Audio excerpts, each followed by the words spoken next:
Bonjour à tous et bienvenue dans notre troisième et dernière émission de Pain, Vin et Fromage, courtoisie du département des langues étrangères à l'Université de Sonora. Aujourd'hui, on va parler avec Claudio.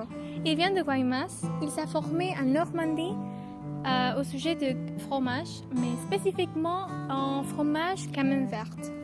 Il a fait aussi des études supérieures de cuisine en France. Il va bientôt ouvrir un restaurant ici à Hermosillo qui s'appelle Augusto, où il vendra de la charcuterie, des pains, des fromages, et donc on y va.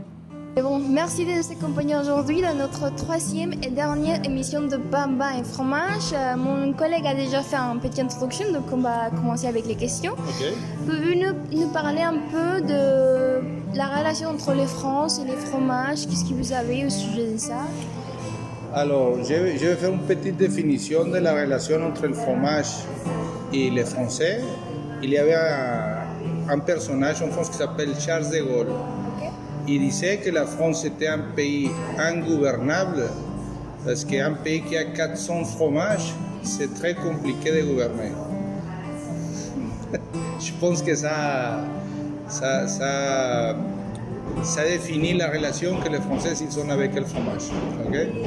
C'est un pays assez complexe, un pays qui est de la taille de Sonora, où tu peux trouver à peu près 400 types de fromage.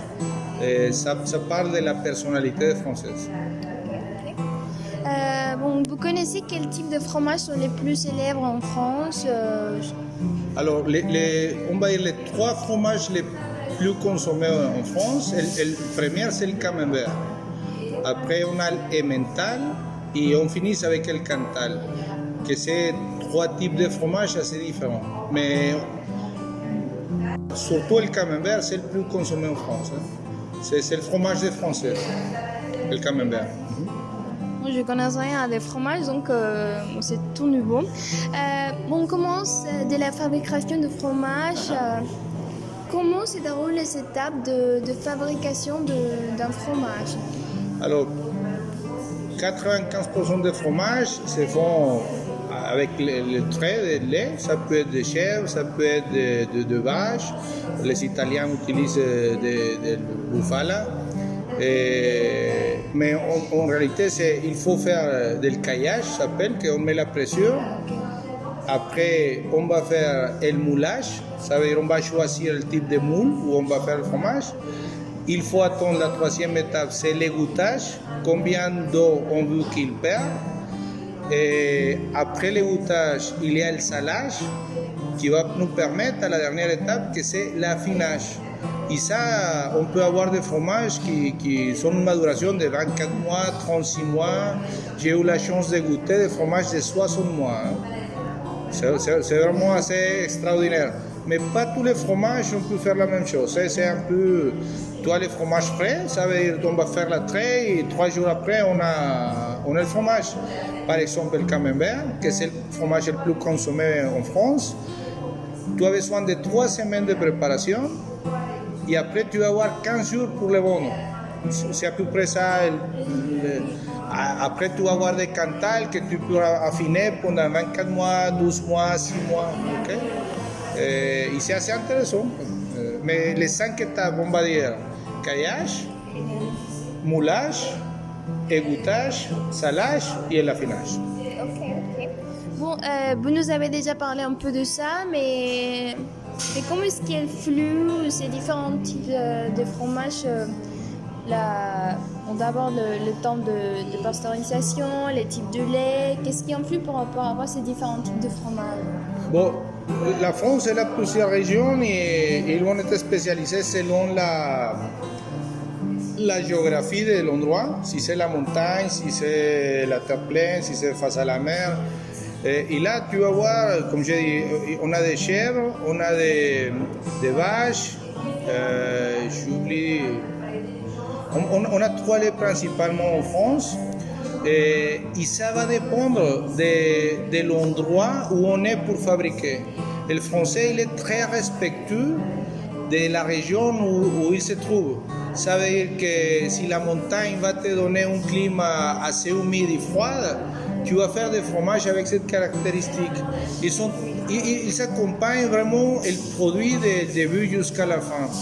Après, par exemple, la pasteurisation, en France, on a encore des fromages au lait cru. Ça veut dire qu'on laisse le lait vivant au cru qui va permettre de développer des arômes et des caractéristiques assez intéressantes. Oui, c'est vrai. Et bon, pour vous, quels sont les types de fromages que vous préférez le plus? Alors, moi, je suis mexicain à l'origine. Et nous, au Mexique, le fromage qu'on consomme, c'est surtout des fromages de préparation. Ça veut dire on va mettre sur des tortillas, sur quesadillas, sur les enchiladas. Et très rarement, on déguste, on fait des dégustations de fromage. Je suis passé 20 ans en France et j'ai pris goût vraiment au fromage. Et en France, on achète des fromages pour les manger tout seul. Et moi, personnellement, je préfère les fromages à goût assez fort, assez prononcé. Par exemple, les fromages type bleu, par exemple, non? Le Roquefort, ces types de fromages qu'au début, pour un Mexicain, on dit que ça pue. Ce sont des fromages qui sont très très forts. Et vous les mangez toutes seules ou vous les accompagnez, je sais pas, avec du vin? Alors, pour moi, l'idéal, c'est un fromage fort, un bon pain. J'aime bien le mélange sucré-salé, mais ça, c'est une préférence personnelle. J'aime bien un peu de miel et un verre de vin rouge. C'est tout. Mais après, bon, pour être honnête, sur les préparations, c'est très agréable aussi. Vraiment, et le travail, il est fait avant. C'est le fromager qui fait tout pour que quand ça arrive à table, on a besoin seulement de couper un petit morceau, mettre sur une tranche de pain et c'est tout. Okay? Ce sont les vrais fromages alors. Et bon, juste pour terminer, voulez-vous ajouter quelque chose au sujet de votre expérience professionnelle et votre formation sur les fromages? Alors, c'est ce que j'ai appris en France et c'est ce que je respecte le plus dans cette, on va dire, le côté plaisir de manger, c'est qu'il respecte toutes les étapes du processus. Ça veut dire que la vache, elle est bien nourrie, mais avant que la vache soit bien nourrie, le champ, il va être bien traité pour que la plante que la vache va manger soit bien. Comme ça, le lait que la vache va donner, c'est excellent. Comme ça, le fromage qu'on a à table, c'est extraordinaire. Il y a un gars qui fait des beurres en France, que c'est très très connu, c'est le beurre le plus connu, qui s'appelle Bordier. Et lui, il disait, mon métier, c'est pas le lait, c'est les champs. Ça veut dire que c'est ce que la vache va manger. C'est ça le plus important, ok? Et c'est ce que j'ai appris dans ce sens-là, à respecter toutes les étapes du processus. On suit tout de façon, comme j'ai dit tout à l'heure, quand le produit arrive à table, il ne faut rien faire, quoi. Tout est fait avant, ok? C'est pour moi l'expérience.